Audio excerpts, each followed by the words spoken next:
I'm Iko Halili, and welcome to The Score, where we tackle the hottest and trending topics in sports. 3 down, 1 UAAP Final Four slots to go. Defending champion Ateneo, Adamson, and UP had claimed their spots in the semifinals of the men's basketball tournament. Waiting in the wings are the De La Salle Green Archers, who are hoping that the Falcons will give them a free pass to the next round by beating the FEU Tamaraos on Sunday. Now, at least one semis matchup is set. That's between the second seed Adamson Falcons and the third seed UP fighting Maroons. Meanwhile, the Blue Eagles look formidable, having swept the second round of the eliminations. And here to help us look at the UAAP Final Four picture, our analysts for today. I'm glad I was able to drag him away from his daily golf routine, Coach Nash Rosella. And of course, coming back here on The Score, Coach Topix Robinson of the LPU Pirates. Coaches and gentlemen, hello. Hello, Buti Tito nahatak Nico. natin to. Araw-araw ito nag-golf eh. Okay, so UAAP discussion. Gentleman's agreement, we won't talk about FEU kasi dyan si Coach na. Okay, so let's talk about that UP Adamson, kasi yun ay nakaset, no? UP Adamson Final Four. Adamson will be twice to beat. Okay? How big an advantage will Adamson have outside of the twice to beat over UP? No, mukhang maganda yung matchup nila. I think Bright has been playing pretty well. On the other side, si Papi Sar has been really anchoring the defense for Adamson. I think it will be a challenge between among the locals, si Misi and the Deleano brothers. So it will be a challenge to the locals, I think. When we look at the head-to-head nung dalawa, actually Adamson won both games, but as you guys know, pagdating ng Final Four, pagdating ng playoffs, ibang usapan na yan. UP, syempre sila yung pinag-uusapan na lahat because first Final Four appearance in 21 years. What kind of momentum does UP have heading into the Final Four? Again, UP, it's been a roller coaster ride for them. Let's go back to the preseason. They were really doing well. Having Bright Akweti in your lineups, really nagkaroon ng arsenal itong UP. And then, obviously, having Kobe and Richie coming in. So nagkaroon ng hype talaga sila. And people forgot na next year papapasok yung dalawa. So, start of the season, they struggled. Kumbaga, roller coaster, medyo bumaba yung laro. Again, because obviously, the respect that they got from the other teams. But what's important here is they got over the hump. You know, it's really been a while for them that they've been struggling. That was an emotional game for them when they beat La Salle. So, they're not just happy to be in the Final Four, for sure. You know, they want more. Kasi nga naman nandyan eh. Nawala na yung pressure. I'm sure Coach Bo's excited about the opportunity.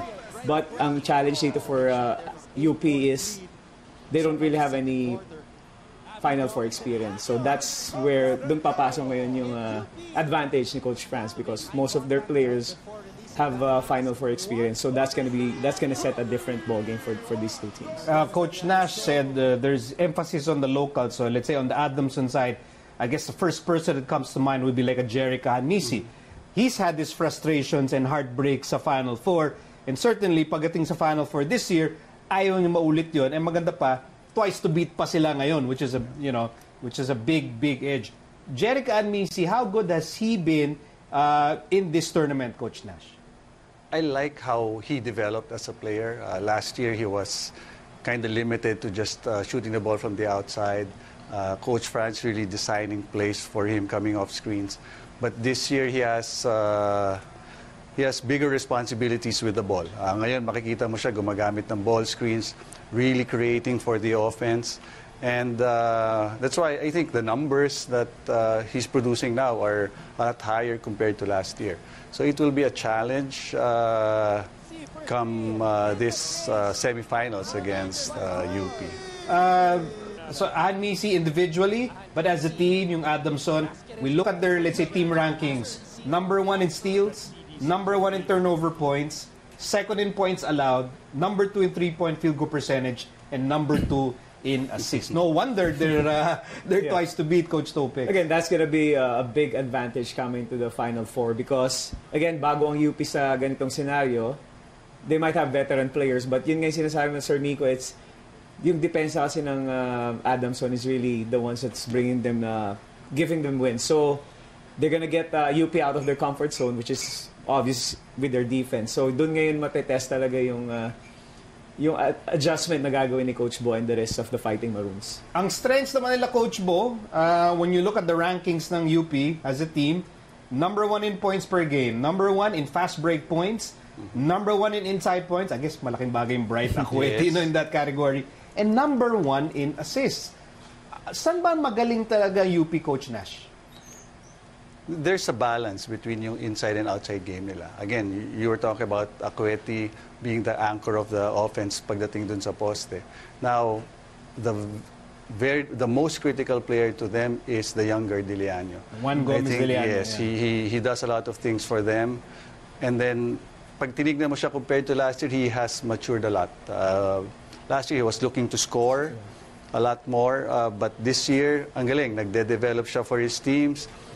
Ang ganda ng shot selection niya. Pero pag kinailangan mo siya mag-score, okay, at will, kaya niya talaga mag-score. Okay, so this Final Four matchup is going to be a good one. The other Final Four matchup, hindi pa natin alam, no? It could be LaSalle, it could be FEU. Pero ang kalaban will be Ateneo. So the question still is, how do you beat Ateneo in the Final Four, maybe even in the finals? So Coach Nash, I'll start with you. What is the formula to take down Ateneo? You look at the elimination games, only 2 teams beat Ateneo. Yeah. Okay, so one of them was FEU. One of them was Ako na FEU. magbabanggit, Okay. The other one is Adamson. And then the key, to me, I think, is having imports who could match up against Kwame. Diba? So, kasi si Kwame, you take away the import, he will really dominate. That happened when FEU played them in the second round. Okay, the game was tied 12-all. Orizo got injured, and then suddenly, and then that's the difference. Explosion yun from Kwame. Yun na yung factor. Coach Sopex, Ateneo, ano ba? With everything that we've seen. Again, they're a well-oiled machine. Just like what Coach Nash mentioned, I guess Kwame is really the vital factor there. Not just offensively, but defensively. Kailangan talaga, you have to keep him busy. You cannot just let him have his dominance in the paint na wala kang ginagawa. That's why, for you to give him a chance to beat Ateneo, it's gonna take a lot. Obviously, you still have the Nieto twins, and then you have 30. So, ang dami mo po problemahin. But again, you just have to control what you could control. Take your chances with making sure na mapapatrabaho mo itong si Kwame. Yeah, and it's of course no surprise. You look at the rankings ng Ateneo, number 1 in so many categories because they are the top team. All right, sakto. End of our UAP discussion.